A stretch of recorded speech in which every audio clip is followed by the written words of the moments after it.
Hello and good morning students. अपनी पिछली class में हमने तृतीयः पाठः व्यायामः सदा सर्वदा पथ्यः व्यायाम सदा कल्याणकारी है, यह पाठ हम पढ़ रहे थे। इसके हमने 5 श्लोकों का अध्ययन कर लिया था, 5 या 6 श्लोकों का अध्ययन कर लिया था हमने। अब चलिए हम 7वां श्लोक देखते हैं कि क्या कह रहा है ये व्यायाम के बारे में, ये हमें क्या बता रहा है यह श्लोक।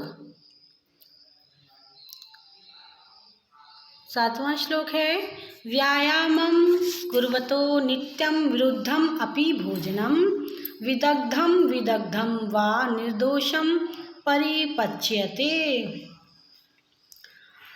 इसका अन्वय है, नित्यं व्यायामं कुर्वतः विरुद्धं भोजनम अपि विदग्धम अविदग्धम वा निर्दोषम परिपच्यते। अर्थात प्रतिदिन व्यायाम करने वाला जो व्यक्ति है उसने अगर विरुद्ध भोजन भी कर लिया, विरुद्ध भोजन का मतलब आप समझते हैं, जैसे कि कहा जाता है ना कि करेले की सब्जी और दही जो है वो एक साथ नहीं खाना चाहिए। इसी तरह से खटाई, जो नींबू और दूध का सेवन एक साथ नहीं करना चाहिए, तो ये विरुद्ध भोजन कहलाते हैं।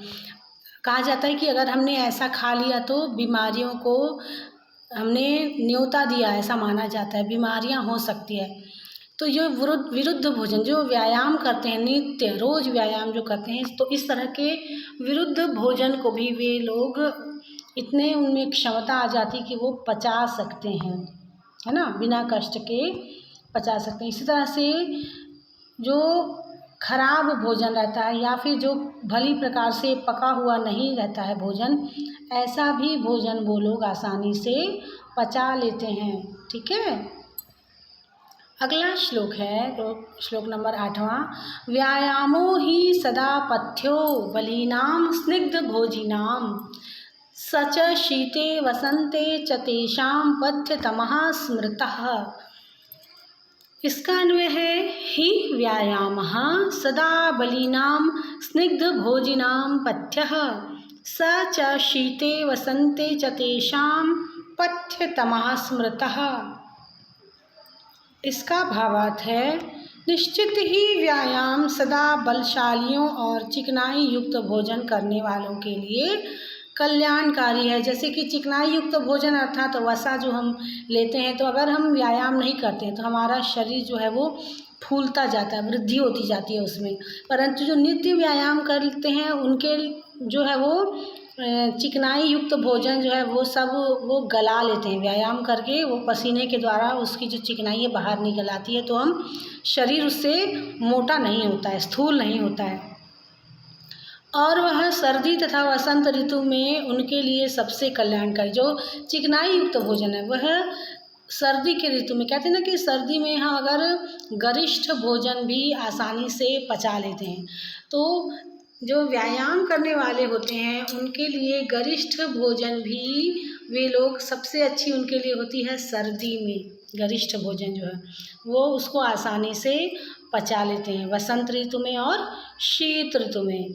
चलिए अब अगला श्लोक देखते हैं, सर्वेष्वृतु श्वहरः पुंभिरात्महितैषिभिः बलस्यार्धेन कर्तव्यो व्यायामो हन्त्योत् अन्यथा।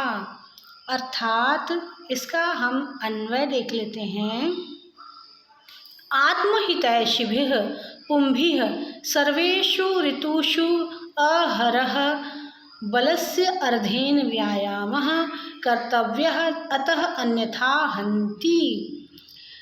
इसका अर्थ है, अपना कल्याण चाहने वाले पुरुषों अथवा मनुष्यों के द्वारा सभी ऋतुओं में प्रतिदिन आधे बल से व्यायाम करना चाहिए, है ना। इसके विपरीत अगर हम क्या होता है कि व्यायाम का एक समय होता है, जैसे सुबह या शाम व्यायाम का समय रहता है और खाली पेट ही व्यायाम किया जाता है।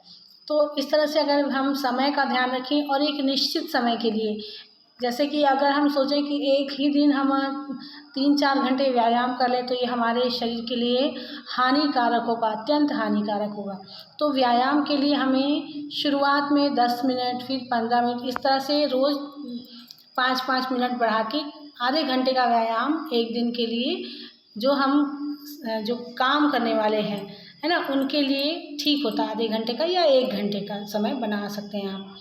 और इससे ज़्यादा व्यायाम करेंगे तो क्या होगा, शरीर को हानि पहुंचेगी। तो इन सब बातों का ख्याल रखते हुए व्यायाम करना उचित होता है। तो स्टूडेंट्स, आज के लिए इतना ही। अपनी अगली क्लास में हम आगे के श्लोकों का अध्ययन करेंगे।